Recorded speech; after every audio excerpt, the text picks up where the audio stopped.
पप्पू एक मटका आईस्क्रीम वाला होता. तो गल्लोगल्ली फिरून आईस्क्रीम विकत असे. मटक्यातलं आईस्क्रीम, मटक्यातलं आईस्क्रीम. उन्हाळ्याच्या दिवसात अनेक लोक मटक्यातलं आईस्क्रीम खाणं पसंत करत असे. पण हिवाळ्यात त्याचं मटक्यातलं आईस्क्रीम कोणीच खात नसे, फक्त एक सोडून, शोभा.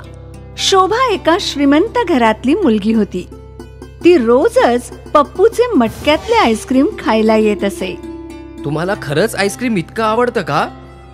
नाही. आणि ती लाजून तेथून निघून गेली. आणि याच वेळी सुरू झाली पप्पू आणि शोभाची प्रेम कहाणी. ती रोज मटक्यातले आईस्क्रीम खायच्या बहाण्याने पप्पूला भेटायला यायची. ते दोघं खूप वेळ गप्पा मारत असत. आणि काही महिन्यांनी त्या दोघांनी एकत्र आयुष्य काढायचा निर्णय घेतला. पप्पू, आपण दोघांनी आता लग्न करायला हवं.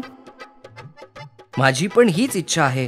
पण तुझ्या घरचे तुझं लग्न माझ्यासारख्या गरीबाशी कधीच करणार नाहीत. ते आहेच, पण मी तुझ्याशीच लग्न करणार. एकदा विचार करून बघ. माझ्याकडे तुला देण्यासाठी जास्त काहीच नाहीये. तू जे काही देशील मी त्यातच आनंदात राहीन. पप्पू आणि शोभाने देवळात लग्न केलं. शोभाच्या आई वडिलांना हे लग्न मान्य नव्हतं, म्हणून ते त्यांच्या मुलीवर रागावले. आजपासून तुझ्याशी आमचा काहीही संबंध नाही. यापुढे तुझं तोंडही दाखवू नकोस. शोभा दुःखी होती, पण तिला माहित होतं की हे असंच होणार आहे. पप्पू शोभाला आपल्या लहानशा घरात घेऊन आला. तुझ्या घरासारखं मोठं नाहीये, पण जे काही आहे ते आहे. हीच आहे माझी संपत्ती. छान आहे, खूपच छान आहे. तुला याच घरात राहावं लागणार आहे. चालेल. शोभा पप्पूवर एवढं प्रेम करत होती की तिला गरिबीत राहणंही मंजूर होतं. ते दोघं आनंदात होते, पण पप्पूला चांगलं वाटत नव्हतं. हे काय केलं मी? महालात राहणाऱ्या मुलीला कचाट्यात आणून ठेवलं. जिने कधी तिचं ताट उचललं नसेल, आज ती माझी भांडी धुत आहे. हे देवा, मला एवढी मदत कर की मी हिला आनंदात ठेवू शकेन.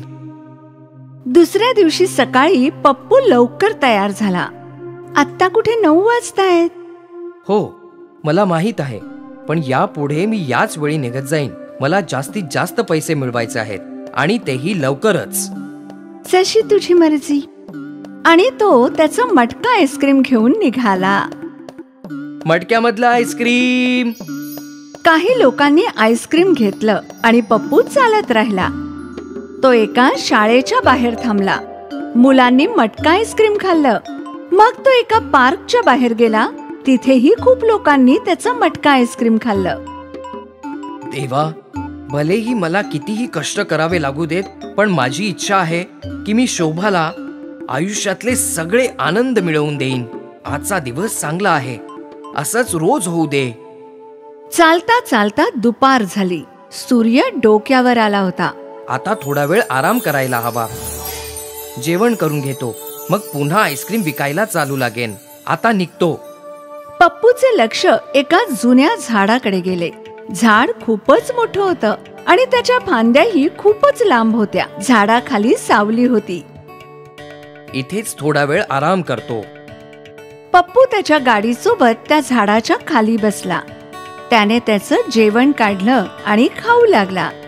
3-4 पोळ्या खाल्ल्यावर त्याला बरं वाटू लागलं. तो पाणी प्यायला आणि देवाचे आभार मानू लागला. हे परमेश्वरा, या जेवणासाठी तुझे आभार.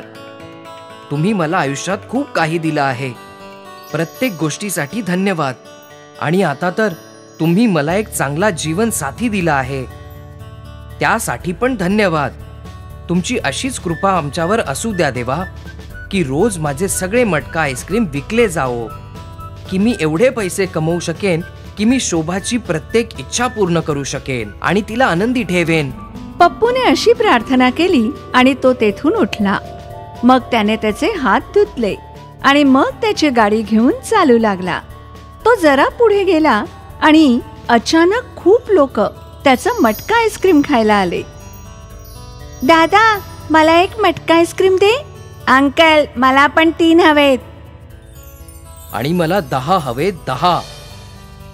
पप्पू सर्वांना मटका आईस्क्रीम बनवून देऊ लागला आणि त्यांच्याकडून पैसे गोळा करू लागला आणि बघता बघता त्याचं सगळं आईस्क्रीम विकलं गेलं.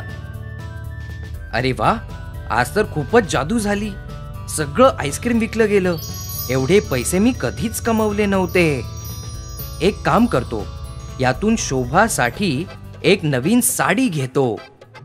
पप्पू एक साडी घेऊन घरी आला.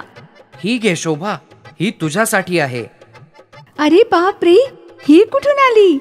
ही तर खूप महागीची दिसते. महाग आहे, पण माहितीये का शोभा, आज माझं मटका आईस्क्रीम सगळं विकलं गेलंय आणि मी भरपूर पैसे कमवले आहेत. वा, ही तर खूपच छान गोष्ट आहे. देव त्याची कृपा नेहमीच माझ्यावर बनवून ठेवो आणि उद्यापासून मी जास्त आईस्क्रीम बनवेन, म्हणजे जास्त कमाई होईल. ठीक आहे, जशी तुझी इच्छा. दुसऱ्या दिवशी पप्पूने रोजच्यापेक्षा जास्त आईस्क्रीम बनवलं आणि रोजच्या प्रमाणे विकायला निघून गेला. आजही ग्राहकांनी त्याला घेरून टाकलं. कोणाला 4 मटक्यांचे आईस्क्रीम हवं होतं तर कोणाला 5. आणि मग एका तासात त्याचे सगळे आईस्क्रीम विकले गेले आणि तो घरी परत आला. आज एवढ्या लवकर? हो, सगळं आईस्क्रीम विकलं गेलं. एवढ्या लवकर कसं काय? ते मला माहित नाही. मी खुश आहे. हे बघ. त्यानंतर पप्पू आणखीनच जास्त मटका आईस्क्रीम बनवू लागला आणि सगळेच्या सगळे हातोहात विकल्या जात होते. काहीच महिन्यात पप्पूने एक मोठं घर घेतलं. हे सगळं तुझ्या पायगुणामुळे झालं आहे. नाहीतर मी आजपर्यंत आईस्क्रीमची गाडीच फिरवत राहिलो असतो.